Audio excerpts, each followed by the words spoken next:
Magandang umaga, ngayon po ay araw ng Linggo, June 16, 2024. Update po muli sa lagay ng ating panahon.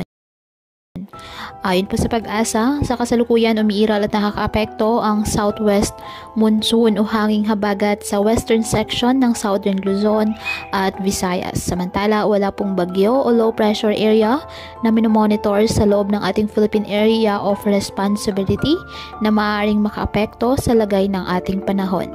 Ngayong araw, ang Palawan asahan ang maulap na kalangitan na may kalat-kalat na pag-ulan at thunderstorms dahil po sa habagat.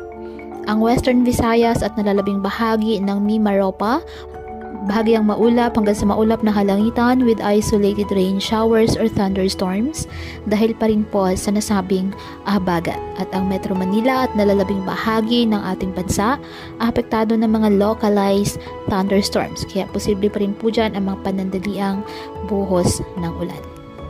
Kaya patuloy pa rin po natin na pinag-iingat ang ating mga kababayan sa banta po ng mga posibilidad ng pagbaha at pagguho ng lupa, lalo na kapag may malalakas na ulan. At ugaliin po na magdala palagi ng payong o hatan mo panangga sa ulan sa tuwing lalabas po ng ating mga tahanan. At yan po muna update sa lagay ng panahon ngayong araw.